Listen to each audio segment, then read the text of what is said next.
Hey, Michael, guess what? The doctors have finally set a date for me to come home.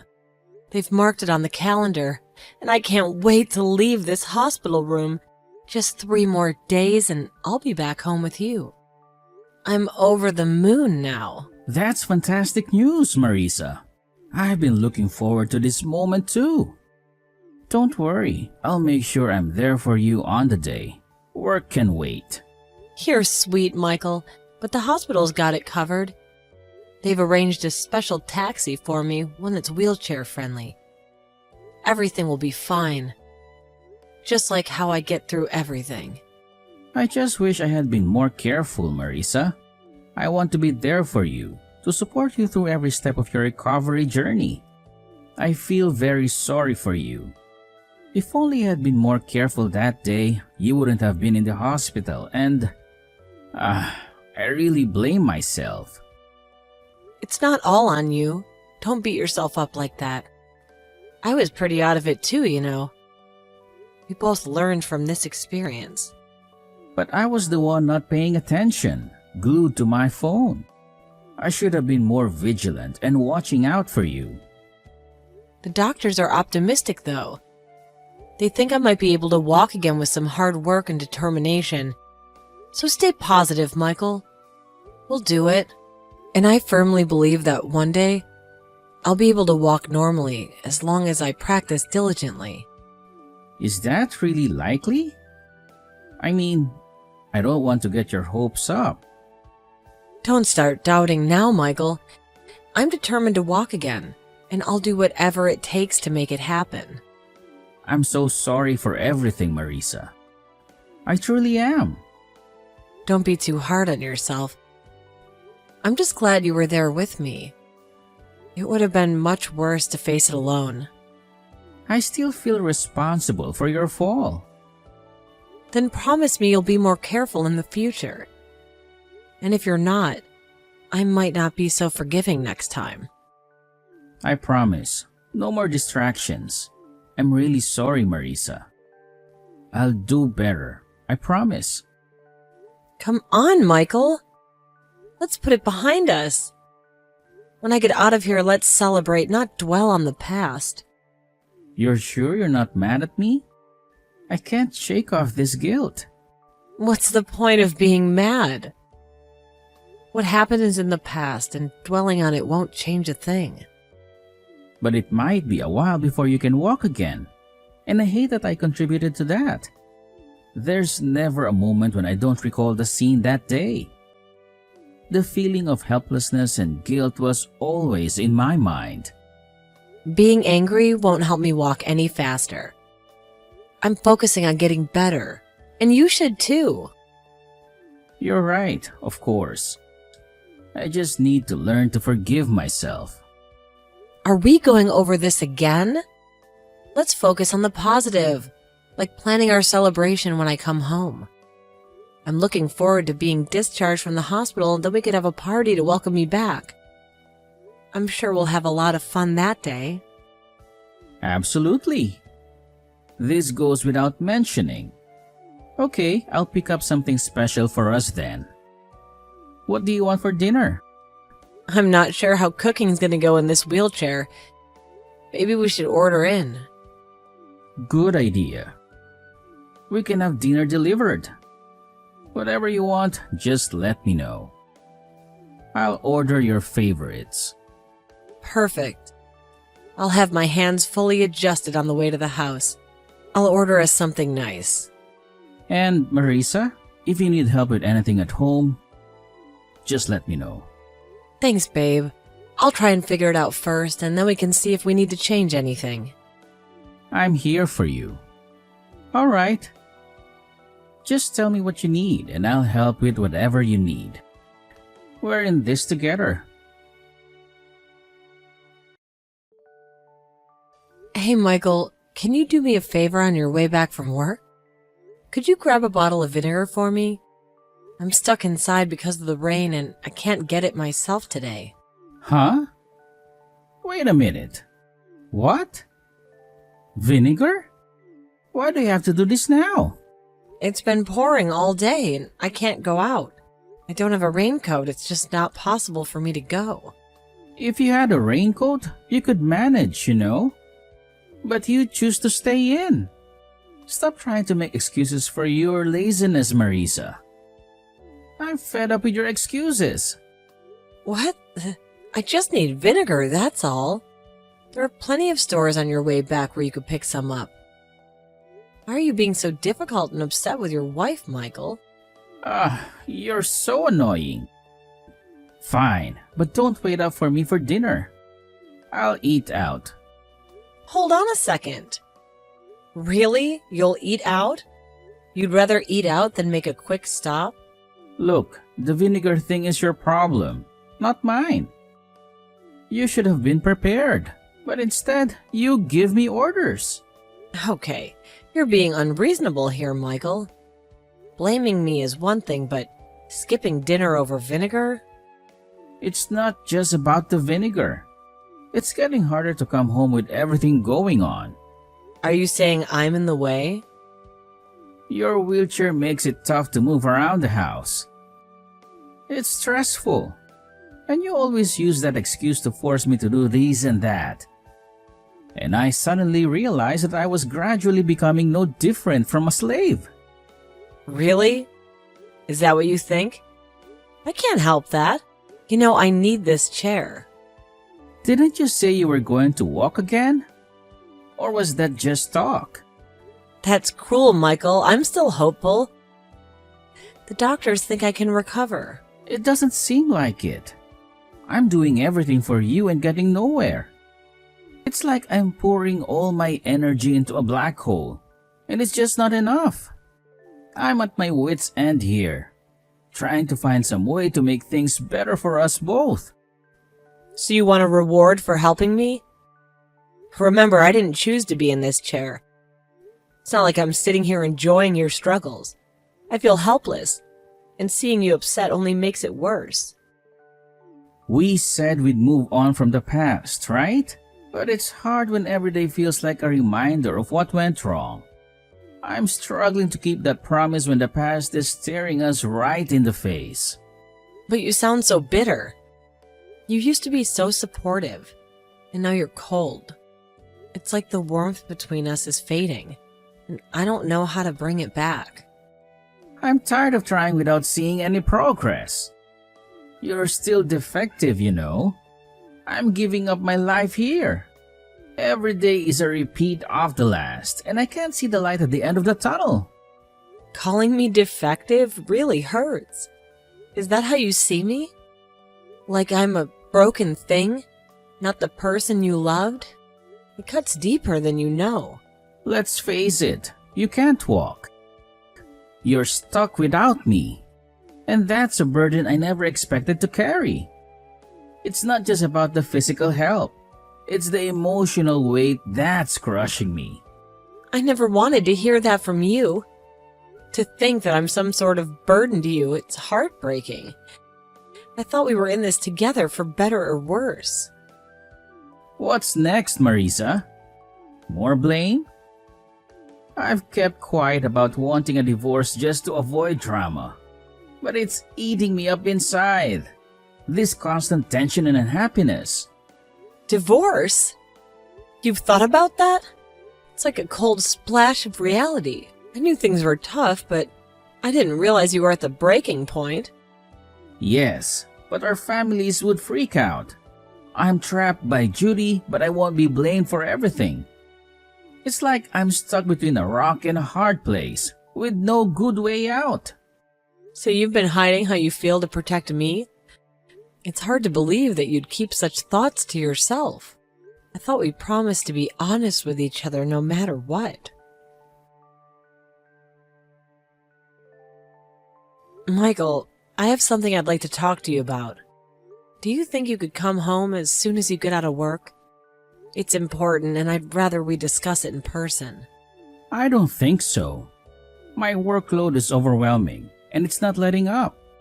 It looks like I'll be stuck at the office again tonight. Maybe even longer than usual. But you've never had to stay this late consistently, especially not for this company. When I was in a similar role, the workload was never this extreme. Are you sure there's not something else going on? Well, I don't think you understand the demands of this company. It's changed a lot since you were last in the industry, and the pressure is relentless. But even my dad, who's quite familiar with your industry, mentioned that this isn't typically a busy period. It's odd that your company would be the exception. Stop trying to compare what this company has to get done with whatever his company is doing right now. The situation here is unique, and everyone is swamped with tasks. So we're not even going to be able to have a normal discussion anymore, huh? Is our communication just going to be brief updates and excuses? We don't have anything to discuss, do we? If it's not urgent, it can wait. Right now, my focus has to be on my work. Well, I have something urgent. It's about us. It's about our relationship, and I can't wait.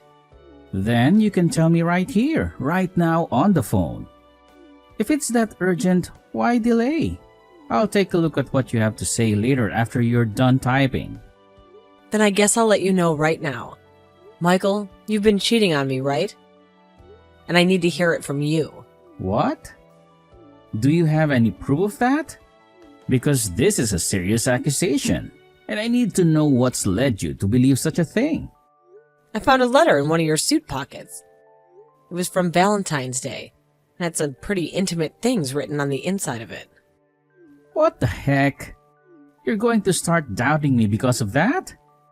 I just happen to be really popular with a lot of the women around town. So every year I happen to get a lot of Valentine's Day letters and cards from them.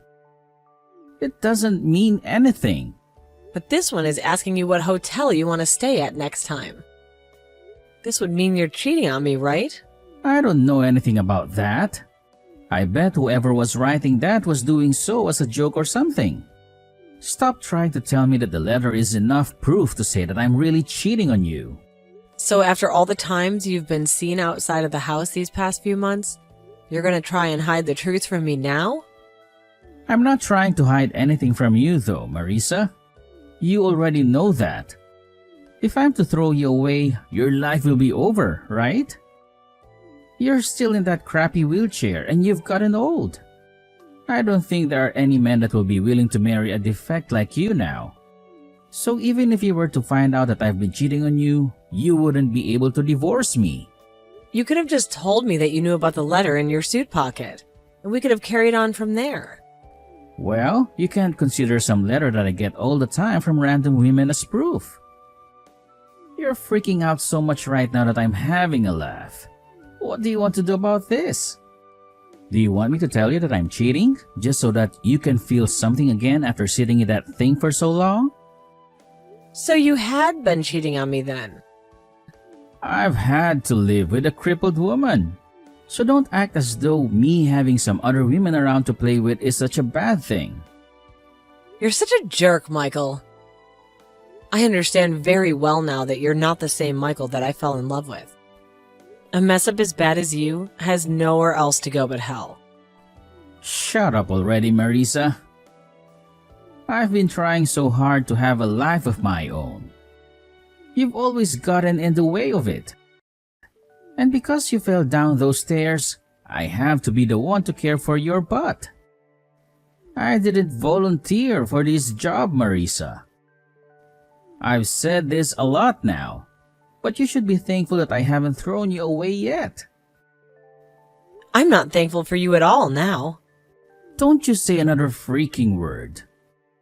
If you try and talk back to me again, I will surely leave you a piece of crap in a wheelchair like you. Needs to shut the hell up and listen to me. Calling me a piece of crap is pretty brave of you, Michael. But I can walk again. Huh? You can walk now?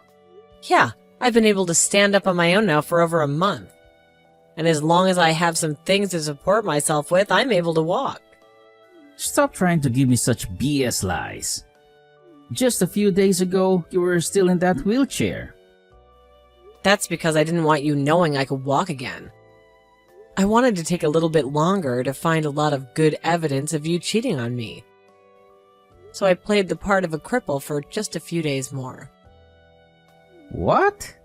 If you had known I was able to walk again, you might have stopped going out with these other women, and I would have missed my chance to get heart-proofed. And having you come back home all the time again would have annoyed me. I also didn't want you trying to change back to the Michael you used to be before the accident. But for over a half year, you weren't able to walk. Are you actually able to start walking again that quickly? You're shocked right now, aren't you? Even the doctors were shocked to see me walking again so quickly. Have you really been able to walk again? That's why I'm telling you right now that I have. If you don't believe me, then come home right now and see for yourself. I see. Alright, I'll be home as soon as I can after work. And we're going to be talking about getting a divorce tonight, okay? Wait. What the hell? You are finally able to walk again, and you want to get a divorce deal? Are you saying that since you don't need a wheelchair anymore, you don't have a use for me? Why should I have to continue being married to a man that cheated on me with multiple other women? You have it all wrong now, Marisa. You were just a bit upset right now. And overthinking things about what you saw. Did I ever say to you that I was actually cheating on you? Why do you think I've been so quiet about things for the longest time now? I told you that I was using the time to make sure I got all the evidence I needed. And that there's a lot more than just this letter. Me wanting to leave you now isn't because I can walk again. I've been getting ready to divorce you way before I was able to stand again. And another thing, these texts are being viewed by both your mom and dad right now. My parents? Why them? Why are you doing this? Because I knew I was going to go on divorcing you for a long time now. I made sure to do all of this so you couldn't run away from me. And not just that, but also my mom and dad are watching this conversation play out. So I think it's best you stop trying to make excuses for things and just come home and remember that there's no use for you trying to run. So just come here after your work is finished and we can move on with things. I'm not going to run or hide from you, so don't try doing that to me. Marisa, every moment you're away feels like an eternity. The emptiness in our home is a constant reminder of your absence. Please, come back to our sanctuary, where we built our dreams together. Michael, I understand your longing, but I'm consumed by the daunting tasks of packing and sorting through the remnants of our shared life. It's a journey through memories that brings both pain and nostalgia, making it difficult to feel connected to our past. But Marisa, amidst this chaos, amidst letting go of everything else, it's you I cling to. You're the one I want by my side, navigating through this storm together. Can you truly mean that, after everything that's transpired between us? Yes, Marisa. I'm earnest in my desire to mend what's broken. I want to support you, to be there for you, and to help you heal from the wounds we both inflicted. Do you forget the pain you've caused me, Michael? The wounds are still fresh. The scars are still tender. I messed up, Marisa. I acknowledge my mistakes, and I carry the weight of my regrets with me every day. I wish I could turn back time and undo the hurt I caused you. Then you must understand why I'm hesitant to believe in second chances. You can't erase the past or pretend it didn't happen. I understand, Marisa.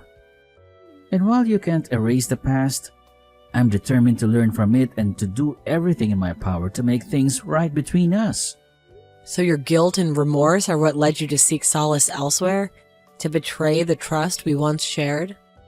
No, Marisa. That's not what I'm saying. My actions were inexcusable, and I take full responsibility for them. But it was never about finding solace. It was about my own weakness and inability to cope with the pain I caused you. Enough! I've made up my mind. I want a divorce. Please sign the papers by midweek. Marisa, please, reconsider. I can't bear the thought of losing you. It's not about fear. It's about love and the hope for redemption. Love? Where was the love when you chose to betray me, Michael?